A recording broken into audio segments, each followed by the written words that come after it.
Baik, kita mulai kuliah kita, melanjutkan kuliah kita kemarin, di mana kemarin kita udah bahas polisiloksan sebagai polimer anorganik pertama yang kita bahas ya. Polimer siloksan, polisiloksan yang merupakan polimer dari SiO, SiO yang kemudian atas bawahnya kemudian diisi dengan alkil. Nah, kita kemarin sampai slide nomor 19 di sana ya. Sampai di sini kemarin. Baik. Screen 1.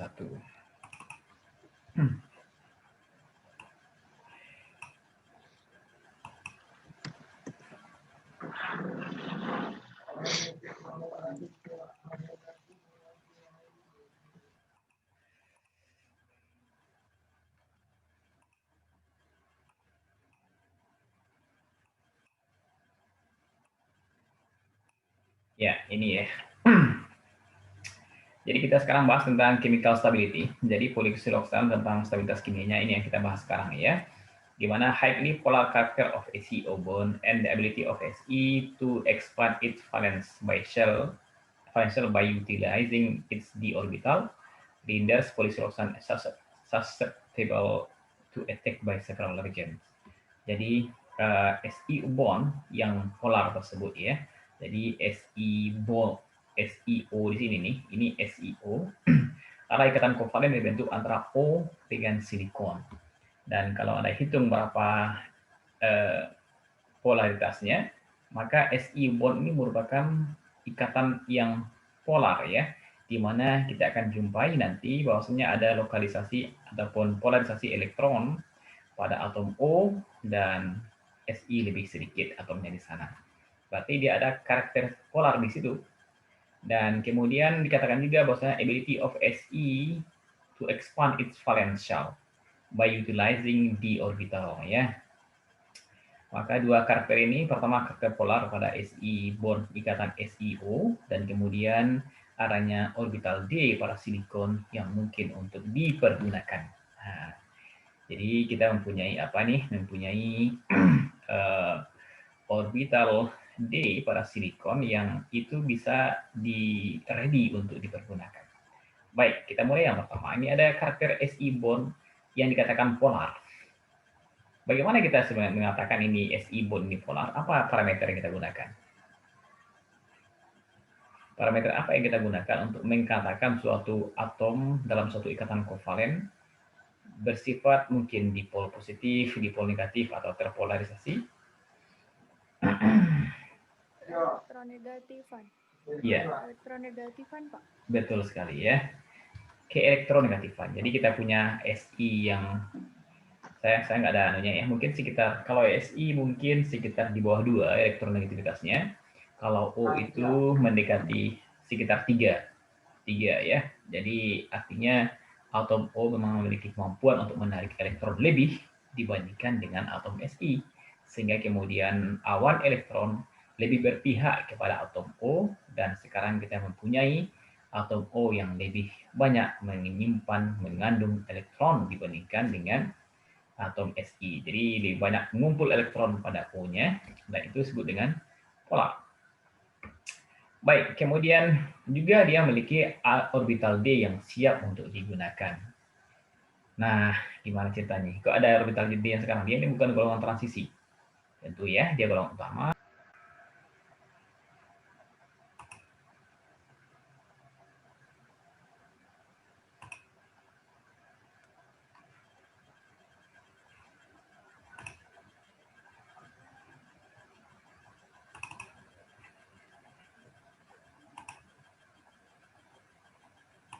Iya, maaf ya, drop tadi sebentar. Baik, setelah semuanya, saya kira kita udah kembali semua di sini, dan kita bahas sekarang mengenai sifat dari atom silikon yang mampu memberdayakan orbital D-nya. Kenapa dia bisa memberdayakan orbital D? Apakah ada orbital D pada silikon? Kalau di atas itu ada karbon. Karbon mungkin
Ya, maaf ya, tadi barusan drop internetnya. Ya, kita kembali ke sini, saudara semuanya. Kita akan bicarakan tentang orbital D pada atom silikon yang itu bisa diberdayakan oleh atom silikon ya. Kenapa demikian? Karena dia itu memiliki orbital atau berada pada periode ketiga dalam sistem periodik. Jadi kalau periode pertama, ada kulit pertama hanya orbital S ya. Pada kulit kedua atau periode kedua itu ada orbital S dan P. Karbon ada di sana. Dan kemudian pada kulit ketiga, N sama dengan 3, maka mulai ada orbital D yang tersedia. Dan kemudian ini kemudian bisa dipakai oleh silikon manakala diperlukan untuk ya mungkin untuk transisi elektron nantinya ya. Sehingga kemudian dikatakan silikon mampu melakukan ekspansi terhadap kulit valensinya ya. Dari 2 menjadi 3 atau penggunaan dari orbital D ini. Nah, dua sebab ini kemudian semuanya membuat siloksan, polisiloksan susceptible ya terhadap attack by several region. Jadi dia itu rentan untuk diserang oleh beberapa region. Contohnya adalah misalnya strong bases and acid. Jadi asam-asam kuat dan basa kuat itu bisa menyebabkan depolimerisasi dari polisiloksan ini nih. Jadi kalau ini kena dengan asam kuat ataupun basa kuat, maka polimernya jadi bubar ya. Kemudian termasuk juga garam-garam tertentu yang sifatnya elektron defisien itu juga mampu untuk memecahkan ikatan SiO ini ya, dan juga SiC ini. Ya, ini garam-garam tertentu yang dikatakan disebutkan sebagai elektron deficient salt. Kemudian klorin sebagai halogen yang dan kita tahu halogen itu kan reaktif-reaktif semuanya ya. Halogen itu reaktif dan sekarang dia ketemu dengan polisiloksan kita, maka dia pun mampu untuk mengklorinasi dari gugus alkil. Jadi alkil ini akan digantikan oleh klorin ini ya, klorin akan menggantikan ini, maka kemudian kita akan mendapatkan struktur di mana silikon berikatan dengan klor instead of daripada berikatan dengan alkil sekarang.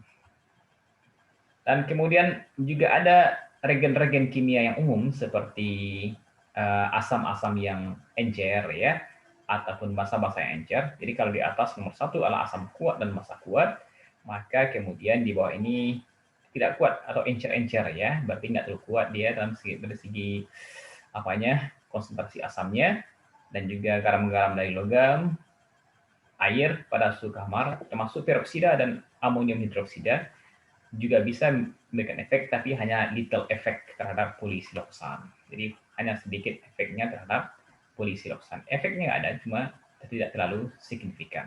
Tapi yang dua di atas yang signifikan. Ya. Baik, itu tentang stabilitas kimia dari polisiloksan, dan kemudian kita lihat sekarang stabilitas termal. Kalau tadi dia diperlakukan dengan bahan kimia, diserang dengan bahan kimia, dan sekarang kita perlakukan dengan panas. Ya, sampai suhu berapa dia itu bisa bertahan.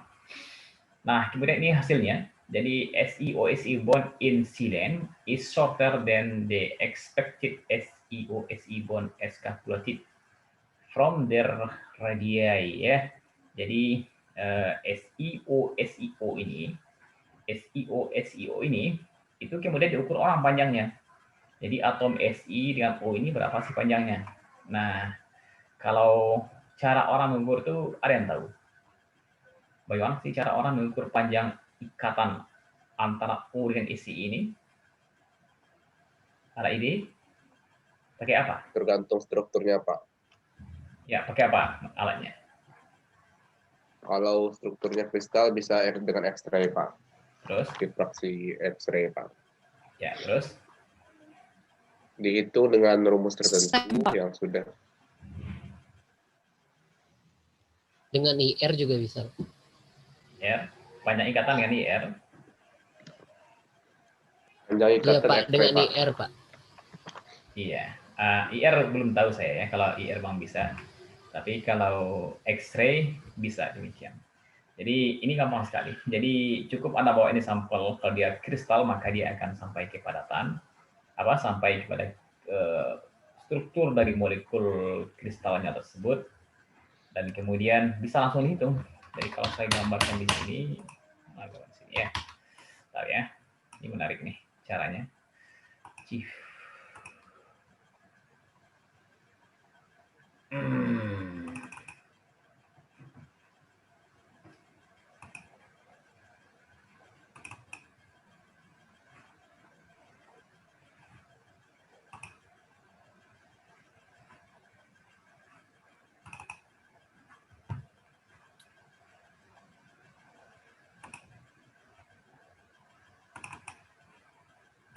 Ya, ini contohnya beberapa saya. Ini hasil dari fraksi Snatek yang saya katakan. Jadi saya punya macam-macam senyawa di sini. Jadi Anda lihat di sini ya. Ini saya punya zirconium, silikon, oksigen, silika dan sebagainya. Ini sebagai silika contohnya ya. Maaf, saya buka silika ini. Saya buka silika sekarang.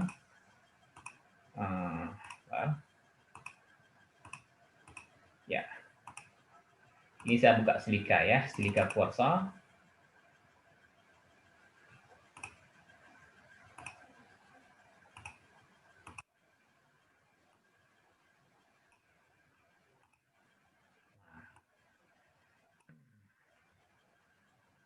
Saya share dia sekarang. Ini saya share sekarang, nampak ya? Oh, screen satu nih, nampak kan? Nah, dari file yang sudah dikeluarkan oleh X-ray tadi, file tadi sudah saya klik 2 kali. Jadi mesin X-ray itu mengeluarkan file, yaitu dimakan filenya mungkin dengan jadi chief file namanya, crystallographic information file. Dan inilah hasil dari tangkapan sinar X. Jadi kalau Anda lihat di sini, saya punya apa nih? Punya silika kuarsa SiO2. Nah, yang merah itu adalah oksigen, yang ini adalah kuning itu adalah silikon ya, silikon. Baik.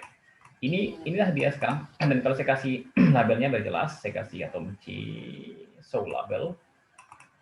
Ini dia, silikon oksigen seperti ini. Dan kalau saya Anda lihat dalam bentuk struktur lengkapnya, dalam sel seperti ini dia. Dan kalau dalam packingnya seperti ini ya. Ini kalau packingnya seperti ini. Jadi yang merah itu oksigen, yang kuning itu adalah silikon. Dan kemudian saya hilangkan biar lebih jelas. Nah, ini yang dikeluarkan oleh mesin X-ray. Jadi hebatnya X-ray itu seperti itu ya. Dia bisa menampilkan bagaimana atom-atom itu memiliki tatanan seperti ini.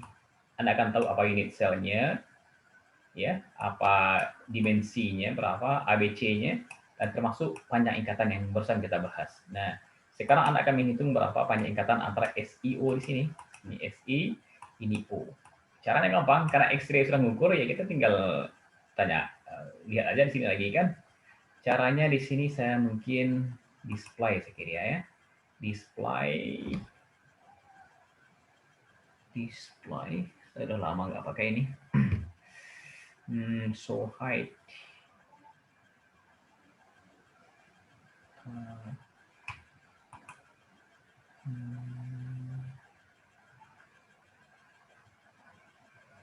Panjang ikatan bond length. Ini apa nih? Bentar ya. Show distance kalau nggak salah. Show distance, measure. Nah ini nih, measure distance. saya klik atom silikonnya, atom oksigennya, ternyata jaraknya 1,65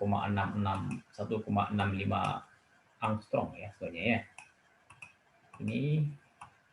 ya. Ini ke sini jaraknya 1,65 angstrom. 1,605 angstrom. Kalau ini ke sini, maaf, saya klik ini 1,614 angstrom. Jadi Anda bisa menghitung sekarang berapa panjang ikatan antara atom-atom ini. Langsung dikasih salah X-ray. Jadi begitu cara orang menentukan berapa jarak antar atom dalam suatu kristal padat seperti ini ya. Ini jarak sekarang. Bisa kita hitung sekarang berapa jarak yang masing-masing. 1,5, 1,4. Ini adalah 1,6 sekarang. Nah, saudara semuanya itu adalah namanya jarak dari ikatan, panjang ikatan. Dan sekarang kita kembali kepada slide kita. Set kita dengan polisiloksam tadi ya.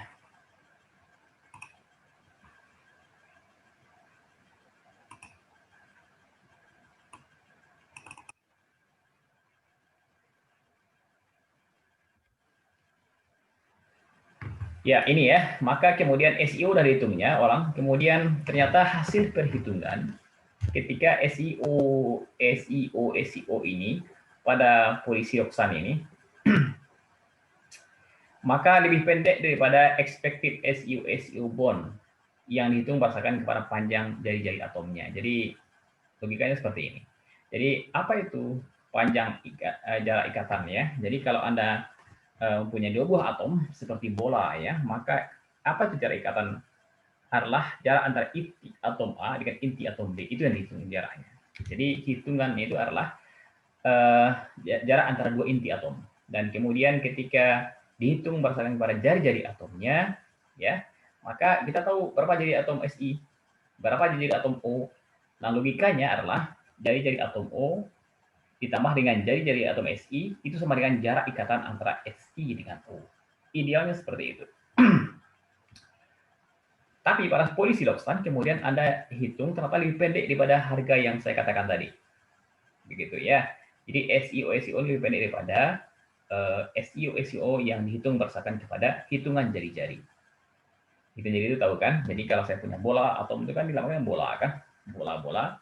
Maka kalau bola Anda dekatkan, maka jarak antara dua bola itu adalah jarak antara inti atom A dengan inti atom B, itu jarak ikatan namanya ya. Nah, kalau lebih pendek pada itu berarti ini lebih pendek lagi. Faktanya untuk SEO demikian pada polisiloksan. Lebih pendek daripada ininya. Nah, pertanyaan saya sekarang adalah, kalau kondisinya seperti itu, apakah ikatan SEO pada polisiloksan lebih kuat dibandingkan dengan normalnya SEO yang berikatan ketika dia lebih pendek? Yang lebih pendek lebih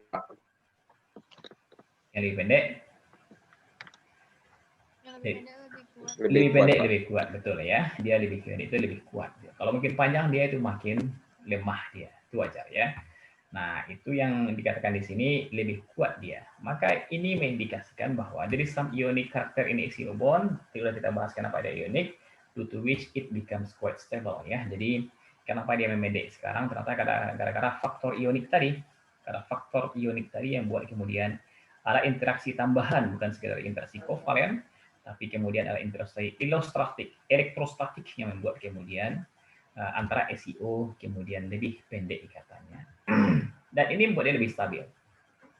Nah, ini semuanya di angka 2 dikatakan, this is the reason why polisiloksan are thermally stable and do not decompose even up to 350 derajat Celcius. Jadi saya punya tabel ini, grafik, yaitu temperatur, kemudian wake variation atau wake loss di sini ya.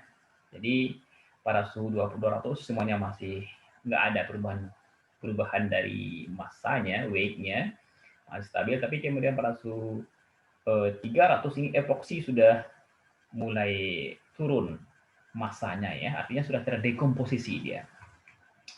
Sementara si polisiloksan masih stabil nih, yang warna sekitar warna apa ini, warna kuning ini ya, atau warna biru ini nih.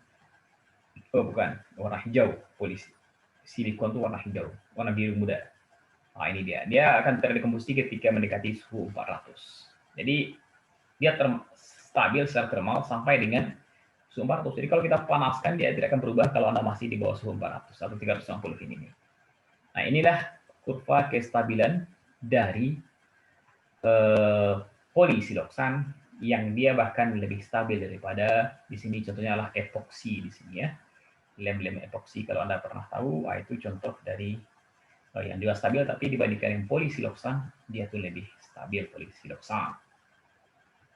Pertanyaan, grafik ini dengan alat apa kita dapatkan?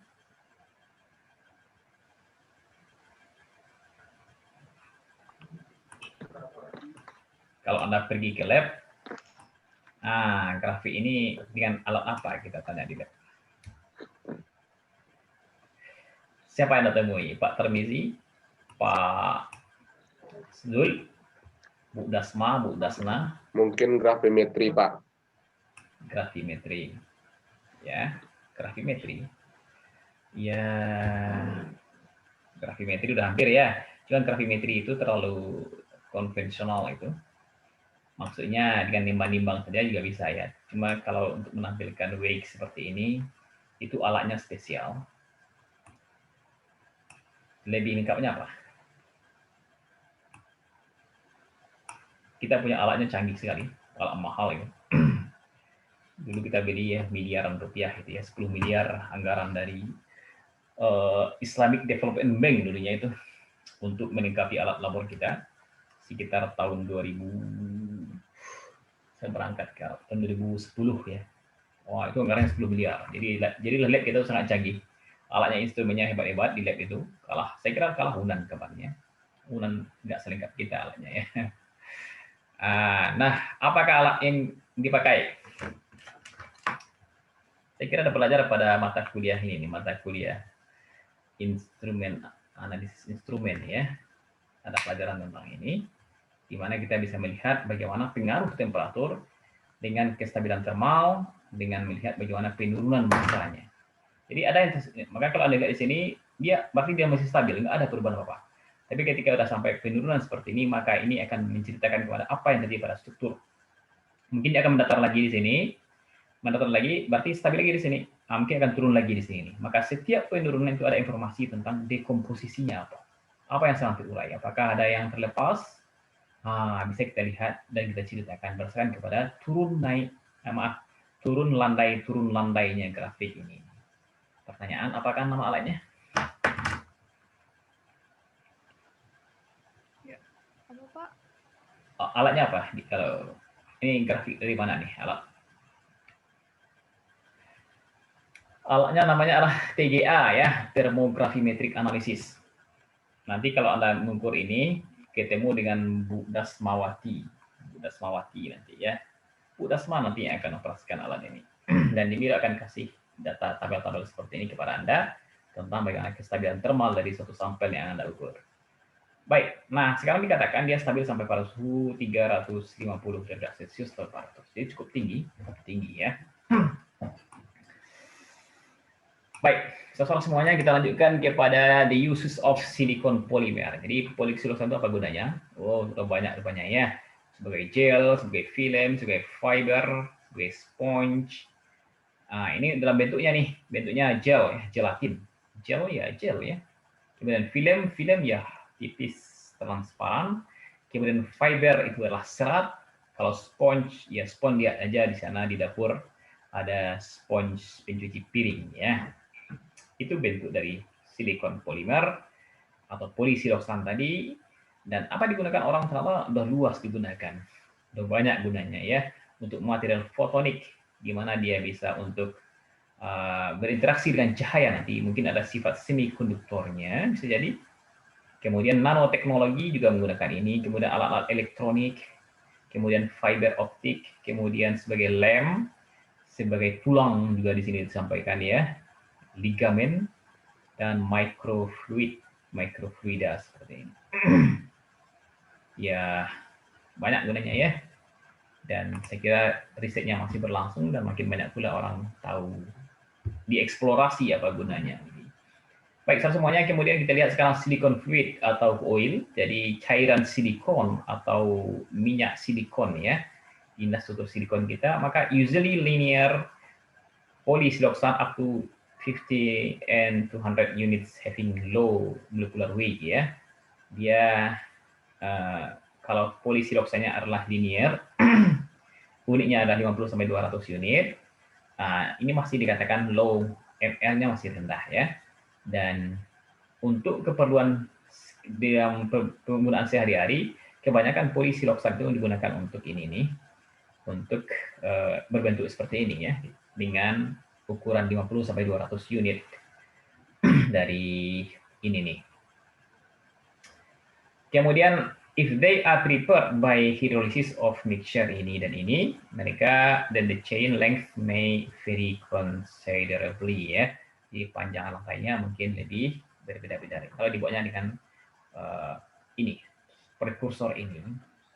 Dan commercially dibuat dengan treating a mixture of tetrakis ini dan juga hexamethylsiloxane dengan small quantity of 7% asam sulfat. Ini untuk membuat silikon fluid atau oil tadi. Kira-kira inilah wujudnya seperti ini. Dan untuk apa orang menggunakan ini? Yang pertama sebagai water repellent for treating building and fabric ya, untuk sebagai material anti air. Ya, anti air untuk merawat gedung-gedung dan pabrik ini apa? Kemudian dari sekarang, kemarin kita bahas sekira ya, bahwasanya permukaan yang dilapisi dengan polysiloxane di mana bagian O-nya itu bisa berinteraksi dengan material di sini, dan bagian atasnya adalah material gugus-gugus non-polar, yaitu alkana, maka dia adalah gugus-gugus hidrofobik yang kemudian akan menolak air. Jadi dia adalah non-polar kan. Jadi alkana ini kan non-polar, alkin ini adalah non-polar, dan dia adalah tak suka non-polar yang kemudian dengan air tidak suka ya, dia hidrofobik. Non-polar adalah hidrofobik yang benci dengan air. Maka dia akan menjadi water repellent. Dan since it has low surface tension, it is used as anti-foaming agent ya. Untuk foaming. Foaming itu semacam butiran-butiran air yang ngumpul, enggak? Kalau nggak salah itu, maka supaya nggak ada ini, maka kalau Anda lapisi permukaan yang tidak ingin Anda foaming, ada lapisan air yang ngumpul-ngumpul, maka dengan sifatnya yang low surface tension, dia itu mempunyai tegangan permukaan yang rendah.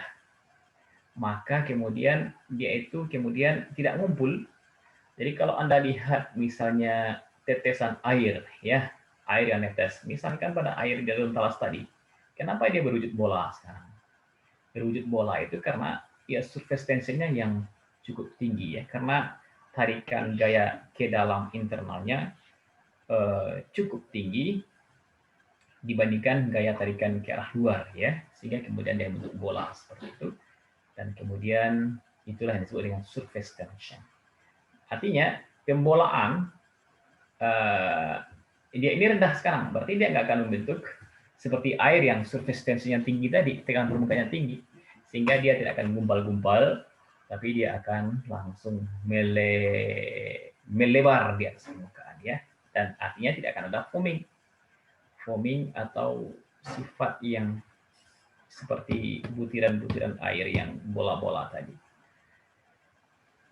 Kemudian their complete inertness and non-toxicity allow them to be used in cooking oil. Karena sifatnya yang inert, dia itu nggak mau bereaksi, selaku polimer adalah sifat yang lazim untuk tidak mau bereaksi, dan tadi udah kita bahas juga kan, dari segi ketahanan kimianya hanya zat-zat ekstrim yang disusun kayak asam